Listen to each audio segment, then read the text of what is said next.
खुदावंद के आनंद के लिए जोर से तारीफ करो, जोर से। इस वचन को सुनने के बाद आप सेम नहीं जा रहे वापिस। पहला नीति वचन में लिखा, जब परमेश्वर का आत्मा तुम पर उतरेगा तो वो अपने वचनों को तुम पर जाहिर करेगा। बहुत से लोग बाइबल को जब शरीर के अनुसार पढ़ने की कोशिश करते हैं और शरीर में पढ़ते हैं, उन्हें बाइबल समझ नहीं आती। और जब आप इस पवित्र वचन को आत्मा के द्वारा पढ़ते हैं तो परमेश्वर उस विषय में, उस स्थिति में, उस समय में आपसे क्या कहना चाहता है वो आपसे बात करता है। और बाइबल कहती है जिस व्यक्ति को परमेश्वर की बात समझ आ जाए या वो परमेश्वर की बात को सुन ले, उसकी सिचुएशंस कभी सेम नहीं रहती। एक छुटकारा पाए हुए व्यक्ति और एक बिना छुटकारा पाए व्यक्ति में एक ही चीज का फर्क है कि उसको परमेश्वर की मर्जी मालूम थी और उसने पूरा किया, और दूसरे को परमेश्वर की इच्छा मालूम नहीं थी। एक व्यक्ति पागलपन में पूरा जीवन बिता सकता है ये सोच के कि मेरे कर्मों का फल है, लेकिन एक क्रिश्चियन उसके अगेंस्ट फाइट कर सकता है और जीत सकता है, क्योंकि परमेश्वर ने उसे बताया है कि मैंने तुम्हें सांपों और बिच्छुओं को रौंदने का और शत्रु की सारी सामर्थ पर अधिकार दिया और किसी भी वस्तु से तुम्हें कुछ भी हानि ना होगी। पहला शमूएल 3 उसकी 1 से 21 आयत में लिखा, वह बालक शमूएल अली के सामने यहोवा की सेवा टहल करता था। उन दिनों में यहोवा का वचन दुर्लभ था और दर्शन कम मिलता था। और उस समय ऐसा हुआ कि एली की आंखें तो धुंधली होने लगी थी और उसे ना सूझ पड़ता था। जब वह अपने स्थान में लेटा हुआ था और परमेश्वर का दीपक अब तक बुझा नहीं था, और शमूएल यहोवा के आराधनालय में जहां परमेश्वर का संदूक था वहां लेटा था। यहोवा ने शमूएल को पुकारा और उसने कहा, क्या आज्ञा? तब उसने एली के पास जाकर दौड़कर कहा, क्या आज्ञा? तूने मुझे क्यों पुकारा है? वह बोला, मैंने नहीं पुकारा, फिर जा लेटा रहे। और वह जाकर लेट गया। तब यहोवा ने फिर पुकार कर कहा, हे शमूएल। शमूएल उठकर अली के पास गया और कहा, क्या आज्ञा? तूने मुझे पुकारा है। और उसने कहा, हे मेरे बेटे, मैंने नहीं पुकारा, फिर जा लेटा रहे।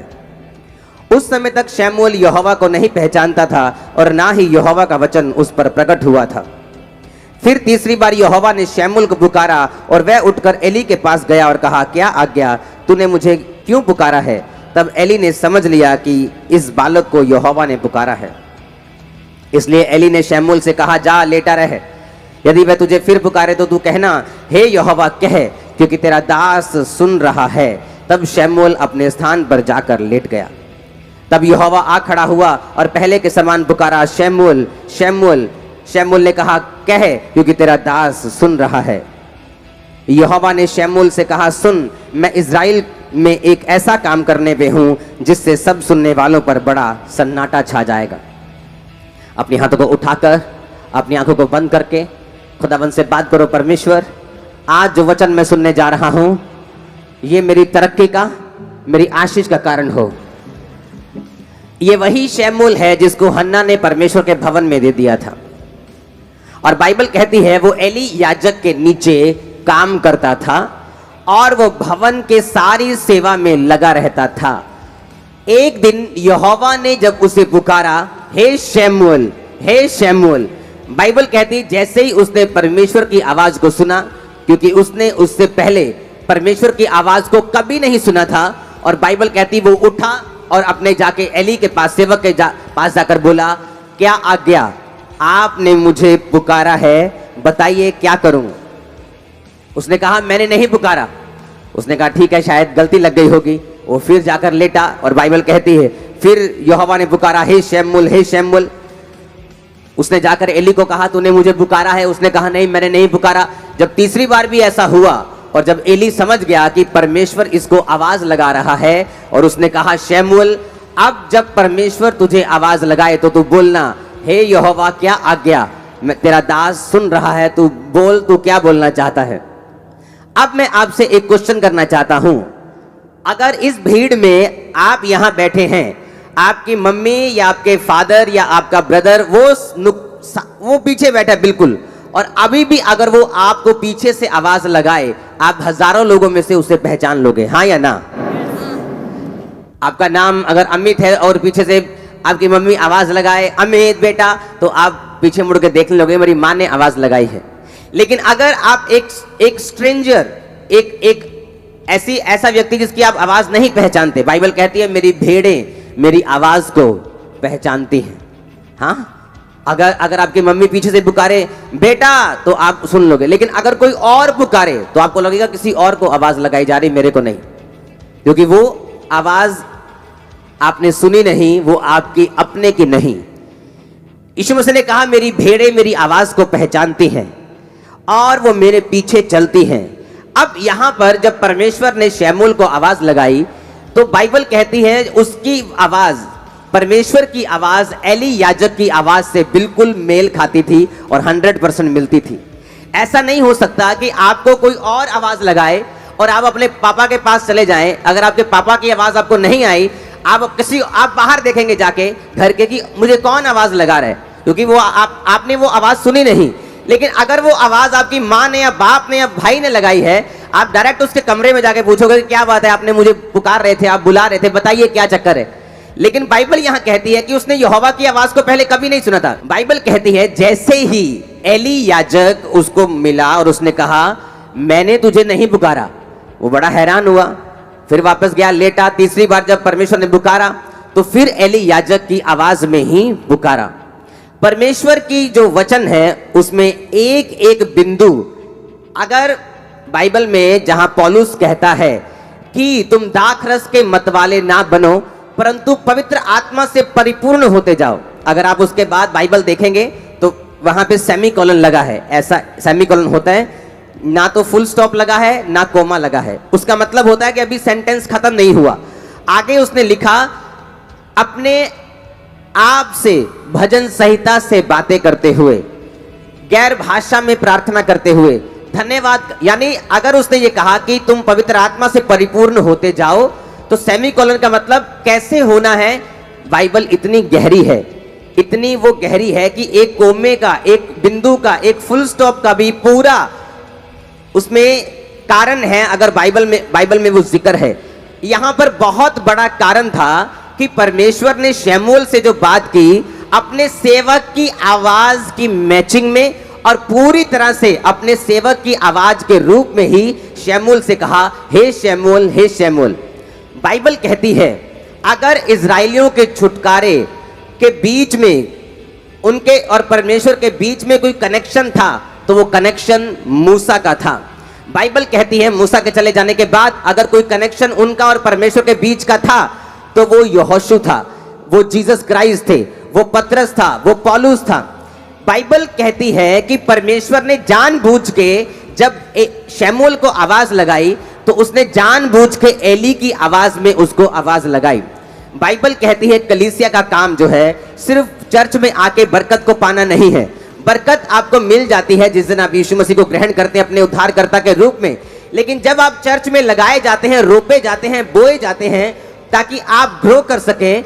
आपका मकसद, एक पेड़ को लगाने का मकसद सिर्फ उसको ग्रो करना नहीं होता, बल्कि उस पेड़ का काम होता है फल देना, उस पेड़ का काम होता है छाया देना। बाइबल कहती है जब परमेश्वर आपको चुनते हैं और अपने भवन में लगाते हैं, जो लोग एक से ज्यादा सेवकाइयों में लगे हुए हैं वो किसी काम के नहीं, मैं आपको गारंटी दे सकता हूं। एक ऐसी मेजर सेवकाई होनी चाहिए जहां से आप परमेश्वर की आवाज को ले पाते हैं, जिसको आप रियली फॉलो करते हैं। अगर आप ज्यादा सेवकाइयों को फॉलो करते हैं आप कहीं नहीं पहुंचते, लेकिन बाइबल कहती है अगर आप एक आवाज को सुनते हैं और फॉलो करते हैं तो परमेश्वर आपको उस दिशा में लेके जाते हैं जो दिशा आपके लिए परमेश्वर ने चुनी है। अगर परमेश्वर ने शमूएल को भविष्यद्वक्ता के रूप में चुना तो परमेश्वर ने जो स्टार्टिंग की वो एली की आवाज के रूप में उसको पुकारा और फिर उसको प्रोफेटिक मिनिस्ट्री में परमेश्वर लेके गया। अब मैं आपको यह बात बताना चाहता हूं क्यों परमेश्वर ने उसको एली की आवाज में पुकारा।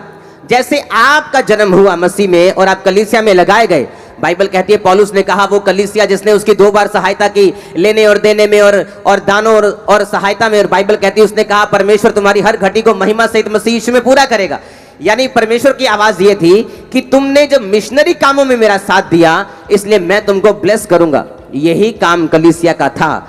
कलीसिया ने गलती की, सबसे पहली गलती कलीसिया की थी जब यीशु मसीह जी उठे और जी उठने के बाद जब वो स्वर्ग चले गए, 40 दिन प्रचार करने के बाद 41वें दिन हजारों लोगों के बीच में वो स्वर्ग में गए। और बाइबल कहती है उसी तरह वो हमको लेने भी आने वाले, हमें तैयार रहना है।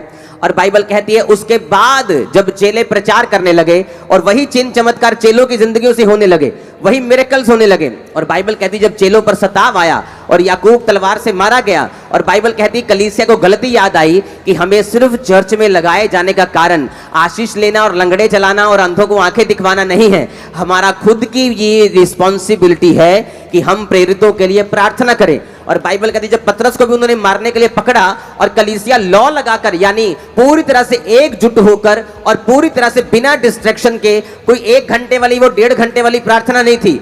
लॉ लगाकर मतलब लगातार वो बैठ चुके थे कि परमेश्वर से, जिस तरह लोग धरना लगा के बैठ जाते हैं कि जब तक सरकार हमारी बात नहीं सुनेगी हम उठेंगे नहीं, और जब सरकार देखती है कि धरना असली वाला ये उठेंगे नहीं तो अब आपकी बात वो सुनती, लेकिन जब उसको मालूम होता है कि ये धरना बहुत लंबा नहीं चलने वाला, वो बात को मानती नहीं। उसी तरह से परमेश्वर को मालूम है कि ये व्यक्ति जब प्रार्थना में बैठ चुके हैं, लॉ लगाकर वो प्रार्थना कर रहे हैं, और बाइबल कहती परमेश्वर ने अपने स्वर्गदूतों को रिलीज किया।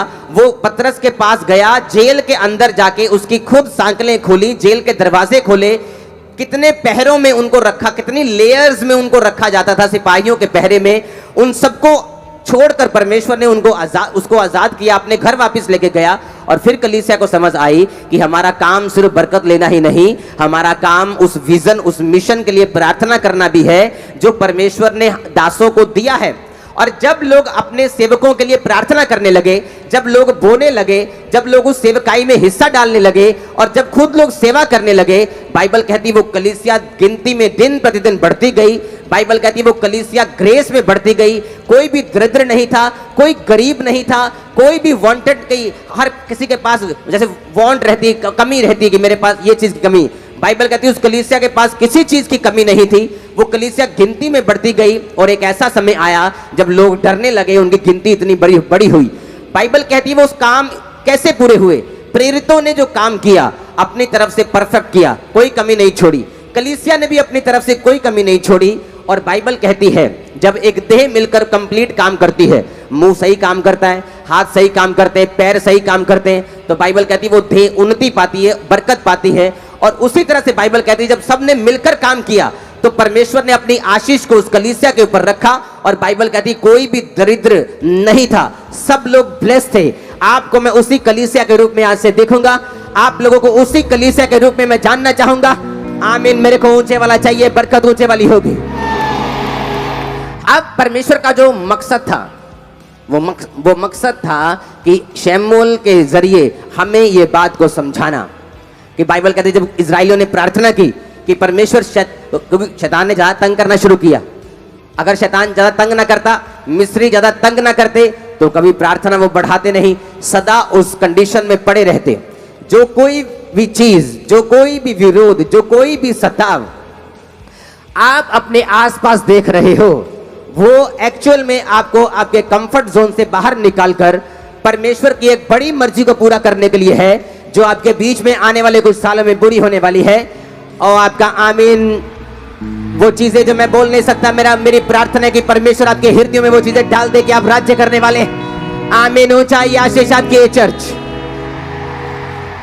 अब जब इजराइलियों ने प्रेयर की, जब शैतान को ये बात मालूम है, मैं आपको बार बार ये चीज बताता हूं, उसको मालूम है अंधेरे में खड़े होगी, दूर से कोई रोशनी आ रही है, वो ट्रक की है कि बस की है कि कार की है कि बाइक की है, उसे ये नहीं मालूम, पर उसे मालूम है कुछ हो रहा है। शैतान को मालूम हो चुका है कि आप लोग बढ़ने वाले हैं, ब्लेस होने वाले हैं। और इसीलिए बाइबल कहती है जब राजा को डर पैदा हो गया कि ये लोग इतने सामर्थ्य में बढ़ गए हैं, तो बाइबल कहती है वो उन्हें दुख देने लगे, उन्हें धमकियां देने लगे। लेकिन बाइबल कहती धमकियों के बावजूद भी, दुखों के बावजूद भी इजरायली लोग बढ़े और इतना बढ़े क्योंकि यहोवा परमेश्वर उनके साथ था।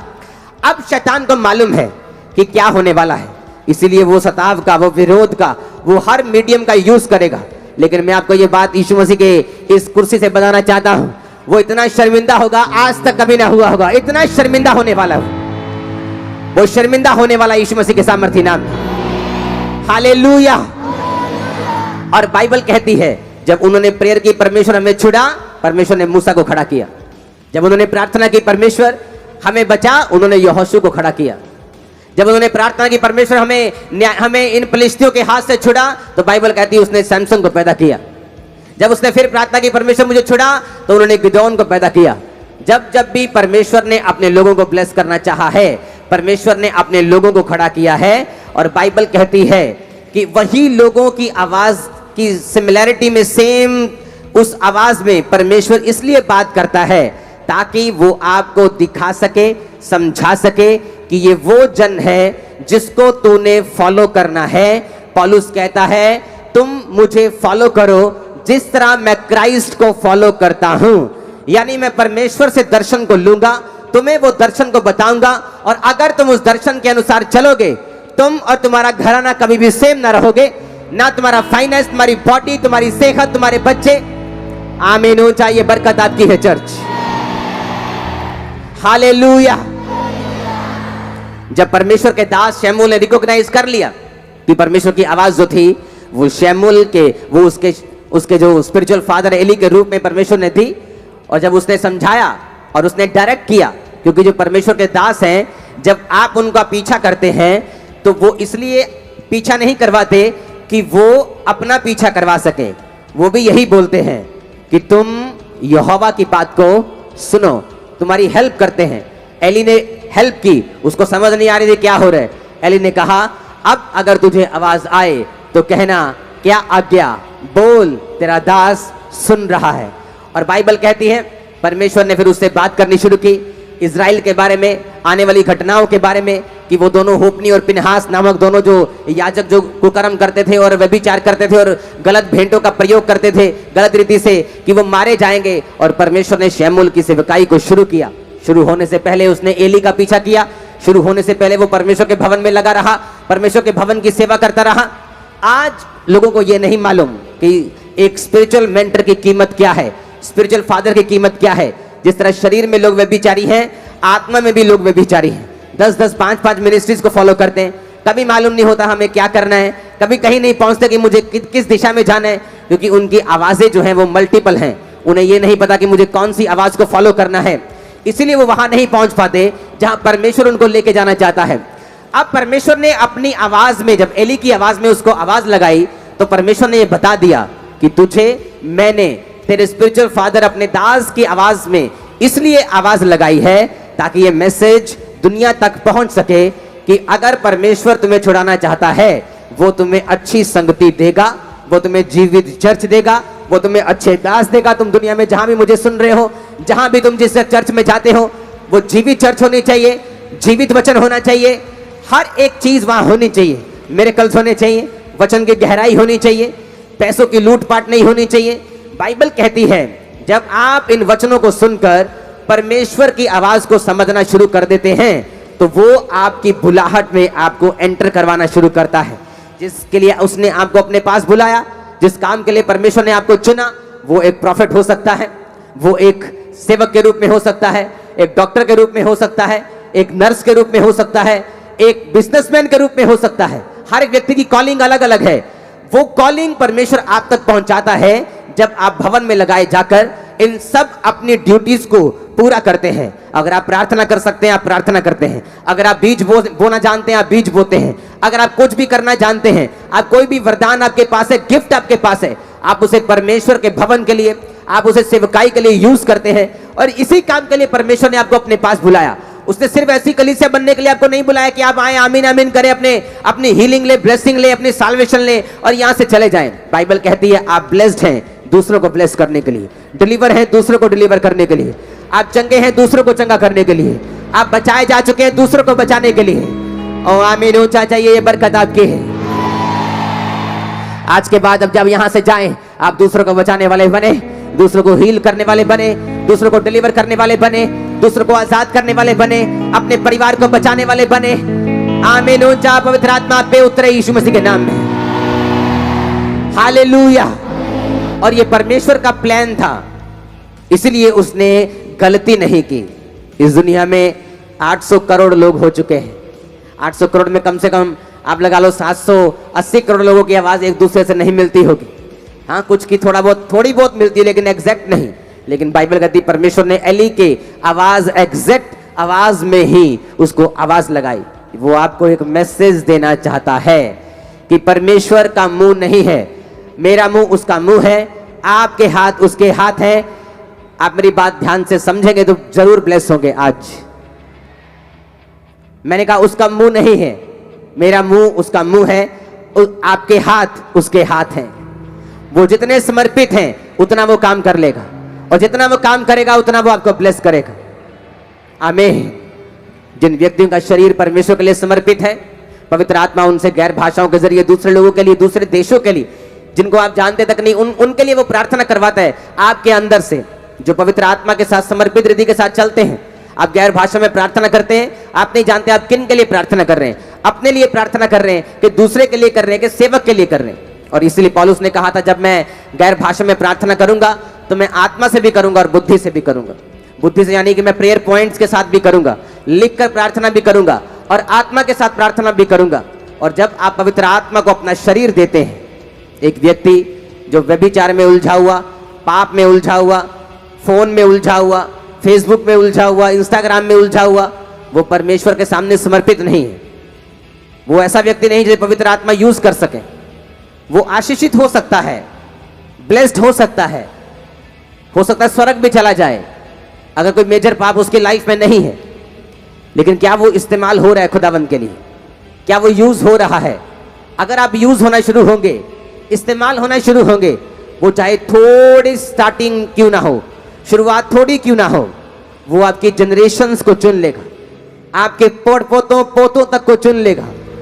सारा पैटर्न चेंज हो जाएगा, सब कुछ बदल जाएगा। दो गाड़ियों के ट्रैक जब चलते हैं साथ साथ, एक लुधियाना तक जाता है और एक मुंबई तक जाता है, लेकिन अभी दोनों साथ साथ चल रहे हैं। अगर आप ट्रैक चेंज करेंगे तो ज़्यादा फर्क नहीं लगता, ये भी इधर जा रहा है और ये भी इधर जा रहा है।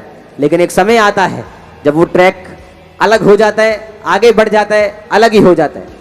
इसी तरह से कलीसिया में बैठे हुए लोग हैं, एक सेवा करने वाला, एक बिना सेवा वाला, दोनों सेम ट्रैक पे लग सकते हैं, दोनों बराबर लग सकते हैं, लेकिन उनका फ्यूचर बराबर नहीं है।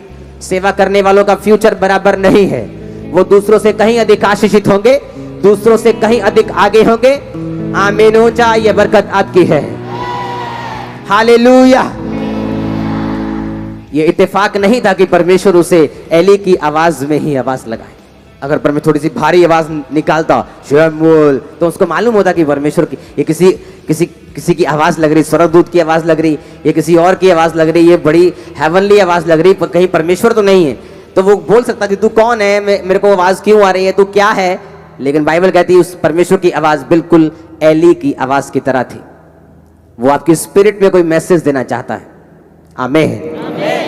ये गलतियां वही होती हैं जहां कलीसियाएं नहीं होती हैं। अगर आप अफ्रीका में चले जाएं, 1386 मिलियन वहां पे लोग हैं। आपको इंडियन भाषा में बताऊं तो 135 करोड़ के करीब वहां पे लोग हैं। 70% लोग वहां पे मसीही हैं, क्रिश्चियंस हैं, 70%। पिछले दिनों एक टेस्टिमनी दे रहा था आदमी, वो उस देश का वाइस प्रेसिडेंट बन गया और एक चर्च में वो स्टैंडिंग वॉलंटियर था। डेक बाइबल को लिखने वाला। मैंने आज तक, मुझे इतने साल हो गए परमेश्वर में चलते, मैंने डेक बाइबल जैसी कोई बाइबल नहीं देखी आज तक। चाहे मैं उसे रोज नहीं पढ़ता हूं, मैं अपनी पर्सनल बाइबल को ज्यादा और इब्रानी यूनानी भाषा को ज्यादा पढ़ता हूं, लेकिन डेक बाइबल के जैसी कोई बाइबल इस पृथ्वी पे अब तक नहीं है। बाइबल अलग अलग नहीं है। कुछ लोग बोलते बाइबल में शोध हुई है, इन्होंने बाइबल जो हजार शोधा हो गई हैं जी। बाइबल में एक भी शोध कभी नहीं हुई, ना होगी कभी, कभी नहीं हुई। मैं चैलेंज करता हूं। प्रॉब्लम यह है कि बाइबल लिखी गई है इब्रानी भाषा में और यूनानी भाषा में। इब्रानी भाषा इतनी बड़ी है कि अगर मैं बोलूं अपने भाई से कि मैं तुझसे प्यार करता हूं, तो इब्रानी भाषा में मतलब या यूनानी में मतलब आएगा फिलियो, भाइयों वाला प्यार। अगर आप अपने मित्र से बोलेंगे मैं प्यार करता हूं, अपनी वाइफ से बोलेंगे वो अलग है। अगर आप जीसस क्राइस्ट से बोलेंगे खुदा से मैं प्यार करता हूं, मैं अनकंडीशनल प्यार करता हूं, तो उसका मतलब है अगापे। लेकिन जब आप उसे हिंदी में या पंजाबी में लिखते हैं तो आप हर जगह लिखते हैं प्यार प्यार प्यार, ना फिलियो ना अगापे। इसीलिए क्योंकि जो ट्रांसलेट करने वाले लोग हैं उनके पास कोई ऑप्शन नहीं होता, तो उनके पास भाषा जो है वो लिमिटेड है। तो प्यार का मतलब प्यार ही है, तो वो प्यार को प्यार तब लिख देते हैं। लेकिन जब आने वाले समय में उनको भाषा को कोई अच्छा शब्द मिल जाता है, हाँ, तो वो क्या करते हैं, फिर उस बाइबल में उस शब्द को वो शोध कर देते हैं। लेकिन ओरिजिनल बाइबल वही है, वो एक बार चेंज नहीं हुई, एक भी बिंदु तक उसमें बदला नहीं है। आप समझ रहे मेरी बात को। और जब दूसरी भाषाएं जो कैपेसिटी में इब्रानी की जैसी नहीं है, इब्रानी सबसे दुनिया की पुरानी भाषा है, वो उनकी कैपेसिटी इब्रानी जैसी नहीं है किसी भाषा की। इंग्लिश में भी शोध हुई है, हर भाषा में हुई, क्योंकि जैसे ही उनको अच्छा शब्द उससे मिलता है वो उसको काट कर अच्छे और उससे भी और बेटर शब्द को लिख देते हैं। लेकिन जो ओरिजिनल बाइबल इब्रानी यूनानी में है उसमें वो ऐसा नहीं कर सकते, क्योंकि वो लिखी जा चुकी है और वो कंप्लीट है और वो पूरी है।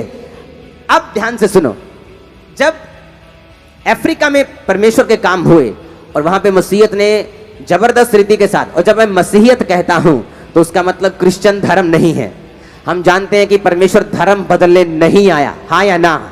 नहीं तो वो सबसे कहता पहले ईसाई बनोगे तो मैं तुमको ये दूंगा, पहले ईसाई बनोगे।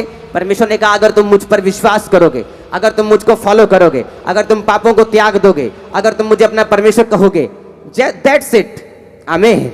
अब वहां पर जब क्रिश्चियनिटी और मसीहत ग्रो हुई तो वहां पर इस वचन को प्रचार किया गया। पंजाब में, इंडिया में अभी इस वचन को खुल के प्रचार जो है लोग नहीं कर पा रहे, लेकिन परमेश्वर ने मेरी ड्यूटी लगाई ये काम करने की। जब वहां पे प्रीच किया गया और उनको चर्च की और अपने पास्टर्स की अहमियत को समझाया गया। आप इमेजिन करो, डेक बाइबल ऐसी बाइबल नहीं है जितना उसने एक्सप्लेन किया है नीचे। जब वो लिखी गई, वो व्यक्ति जिस चर्च का मेंबर था, एक मेंबर ने वो बाइबल लिखी है और उस पास्टर से प्रार्थना करवाने के लिए गया कि मैंने ये बाइबल लिखी है, मुझ पे प्रार्थना कर दीजिए। बाइबल लिखने के बाद भी उसी चर्च का मेंबर रहा। आज कोई अगर एक काम कर दे, इंटरनेट पे उसके 10 व्यू भी आ जाएं, तो अपने आप को इतना कलीसिया से बड़ा समझने लगता है, उसको लगता है कि अब मुझे किसी कलीसिया की जरूरत नहीं, मैं अगर जितना कलीसिया के बाहर काम करूंगा उतना लोग मुझे ज्यादा इनवाइट करेंगे, और धोबी का कुत्ता ना घर का ना घाट का। क्योंकि आपको एक भवन चाहिए होता है जहां से आप इंस्ट्रक्शंस ले सकें, जहां से खुदा आपसे बात कर सके। आपको मालूम हो कि इस मैन ऑफ गॉड की इंस्ट्रक्शन को मैंने लेना है और इसी को फॉलो करना है, दैट्स इट। किसी से नफरत नहीं करना, किसी की टीचिंग को निंदना नहीं है, लेकिन वो बाप एक होता है जिसकी आवाज को हम सुनते हैं। अब वो देखो, वो आदमी अभी भी उस चर्च में है। एक चर्च में जब पास्टर ने प्रीच किया कि जब तुम चर्च के साथ फेथफुल रहते हो और अपने दर्शन के साथ वफादार रहते हो तो परमेश्वर तुम्हें बढ़ाता है। इमेजिन करो, इलेक्शन हुए, उस व्यक्ति ने इलेक्शन लड़ने का फैसला किया, चर्च में स्टैंडिंग वॉलंटियर, उस देश का जो अफ्रीका का सबसे बड़ा 16 करोड़ की पॉपुलेशन वाला देश था, वहां को वो वाइस प्रेसिडेंट बना। वाइस सबसे बड़ा वहां प्रेसिडेंट होता है, वहां प्राइम मिनिस्टर नहीं होता। आप बोल सकते हो उप प्रधानमंत्री वहां का वो बन गया, पावर वाला व्यक्ति, जबरदस्त पावर। दूसरा व्यक्ति जो सबसे ज्यादा पावरफुल है उस देश का, और कौन था वो? चर्च का स्टैंडिंग वॉलंटियर। वहां के पॉलिटिशियंस एक भी ऐसे नहीं होंगे क्रिश्चियन जो किसी ना किसी पास्टर के अधीन ना हो। वो जाते और पास्टर से पूछते हैं परमेश्वर क्या चाहता है। लेकिन आज जब एक पॉलिटिशियन खड़ा होता है इंडिया में, वो क्रिश्चियन है, तो उसे लगता है मुझे पास्टर की जरूरत नहीं, मैं खुद ही बहुत समझदार हूं। और सब ऐसे नहीं है, अब ट्रेंड चेंज हो रहा है पंजाब में भी, आमीन। अब आपको अलर्ट रहना है, आपको ये बात समझनी है कि पास्टर का काम सुसमाचार देना नहीं, उसका काम आपको तैयार करना है, उसका काम प्रीच करना है, और आपका काम है सुसमाचार देना, इंडिविजुअल लोगों को जाना, घर घर जाकर बताना। बाइबल कहती है जितना विरोध होगा, जितना आप यीशु मसीह के काम को करेंगे, उतनी ही बरकत और उतनी ही ग्रेस जो है वो आपकी लाइफ के ऊपर आएगी। और तभी मालूम होता है कि आप एक सच्चे क्रिश्चियन है कि नहीं, कि आप एक डरपोक क्रिश्चियन है, या आप पीछे हटने वाले क्रिश्चियन है, या आप सिर्फ आशीषों को ढूंढने वाले क्रिश्चियन है, कि आप सचमुच परमेश्वर से प्यार करने वाले क्रिश्चियन है। बाइबल कहती है स्तिफनुस ने डरा नहीं, घबराया नहीं, और वो लोगों को प्रीच करता हुआ परमेश्वर के पास गया। वो टाइम आ चुका है पंजाब में या इंडिया में आपको प्रीच करना है कि यीशु मसीह धर्म जात को बदलने नहीं आया, और क्या है परमेश्वर का सुसमाचार, वो आप लोगों को बताना है। खुदाबंद आपके साथ होगा, आपके पांव में पांव डालेगा, आपके मुंह में उसका वचन होगा, और आपके हाथों में उसके हाथ होंगे। ओ आमीन, ऊंचा चाहिए चर्च मेरे को। आपके बच्चों के ऊपर भी पवित्र आत्मा उतरने वाला यीशु मसीह के सामर्थ्य नाम, आमीन। अब आपको इस दर्शन में अब सिर्फ एक हाथ से नहीं, दोनों हाथों से रहना है, एक आंख से नहीं, दोनों आंखों से रहना है, कंप्लीट रहना है और खड़े रहना है। लाइफ सेम नहीं होने वाली, लाइफ सेम नहीं होने वाली चर्च। Hallelujah, hallelujah. अगर आज आप अफ्रीका में देखेंगे तो वहां पर आपको डॉक्टर्स क्रिश्चियन मिलेंगे, वहां पर आपको बहुत से लोग जो हैं वो मसीही मिलेंगे, पॉलिटिशियंस मसीही मिलेंगे, क्योंकि जब पॉलिटिक्स का जिक्र होता है तो लोगों के दिमाग में यही होता है कि घपलेबाजी, गालियां, धरने, दंगे। लेकिन जो पॉलिटिक्स है वो एक्चुअल में ऐसी नहीं है। अगर आपको पॉलिटिक्स देखनी है विदेशों में जाके देखो, ऐसे ऐसे ऐसे देश जो सिर्फ लोगों की बात करते हैं, लोगों के मुद्दों को उठाते हैं। अगर आज आप मसीही हैं और आपका कोई भी मुद्दा नहीं उठाया जा रहा, इसका मतलब आपके लोग वहां नहीं हैं जहां वो मुद्दे को उठा सकें। हालेलुया। आपको ये बात ध्यान में रखनी है, आपको ये समझना है और आपको दिमाग में रखना है कि आने वाले समय में फिर आपने क्या करना है। जब आपकी आवाज को कोई ना समझे और आपकी आवाज को कोई उठने ना दे तो आपको फैसला लेना है। आमीन। आने वाले समय में आप एक आवाज बन के खड़े होने वाले हो। खुदा को आप पर प्राउड होगा, मैं आपको बता रहा हूं। आमीन। अपने हाथों को उठाओ। Thank you Jesus. हमारे YouTube चैनल को सब्सक्राइब करें ताकि आप परमेश्वर के गहरे